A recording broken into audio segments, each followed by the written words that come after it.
Technology-Infused Assessment Module. What were my perceptions about teaching English language learners before taking this course? Before the semester started, I thought that students would have difficulty learning in content areas or subjects. That in order for students to continue learning English, they had to stop speaking their native language. Students would not be capable of reaching the same level as someone that is fluent in the language. Have little to no parental support. What were my perceptions about teaching English language learners after taking this course? I have learned that English language learners have the ability to learn any content area, don't need to stop speaking their native language to continue learning English, can be provided with additional support if it is needed, are capable to do as much as the student that is fluent in the language. What are some common misconceptions about teaching English language learners?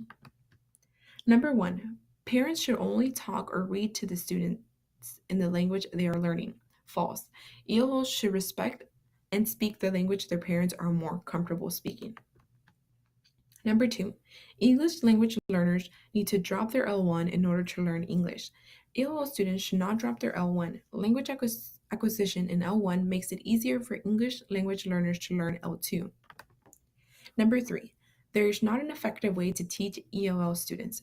There are so many tools a teacher can use to communicate with English language learners, such as visual aids, hand gestures, and technology. Number four, all English language learners are immigrants. It is important for teachers to be mindful and empathetic towards the background of ELLs and to understand that not all ELLs were born outside of the US. Number five, teachers should have lower expectations for ELL students. It is important for teachers to have high expectations for all students, regardless of their English proficiency. Do you know what are the top 5 concepts all teachers should know about when working with English language learners? Scaffolding instruction. Teachers modeling what is expected from the students means that the teacher instructs students through the step-by-step process. They explain and present strategies that can be useful to complete the assignment. Krashen's input hypothesis.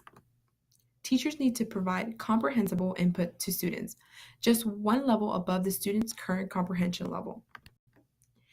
Technology integration.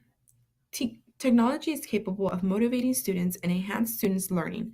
In order to use technology in the classroom, teacher has to be creative and interactive, learning to be effective in the classroom.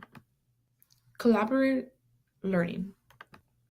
Collaborative learning is beneficial for a classroom because it provides interactive and active learning.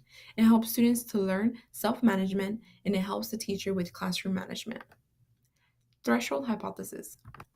Students need to have a certain level of proficiency in L1 so that it can help with L2 development. This may require that students get about 4 to 5 years of schooling in L1. What are some of the do's and don'ts that teachers should keep in mind? Do model. Model for students what they are expected to do or produce. By explaining and demonstrating their learning actions, sharing your thinking process out loud. Modeling promotes learning and motivation as well as increasing students' self-confidence. Do speak slowly and clearly. Provide students with enough time to formulate their response. Wait for a few seconds before calling on someone.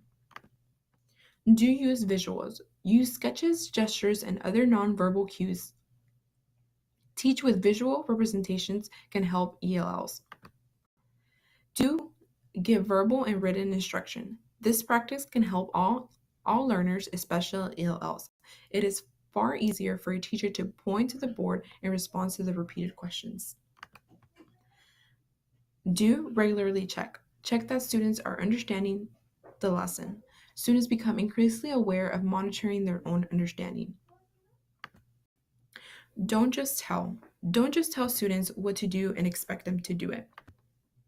Don't speak too fast. If students didn't understand, never raise your voice. Don't just lecture. Don't stand in front of the class and lecture. Do not rely on textbooks for visuals. Don't disengage from your classroom or act surprised if students are lost when you haven't clearly written and explained step-by-step instruction. Don't ban students from using their native language. Preventing students does not promote positive and learning environment. Students should feel safe to take risks or make mistakes. And this is my presentation. Thank you for listening.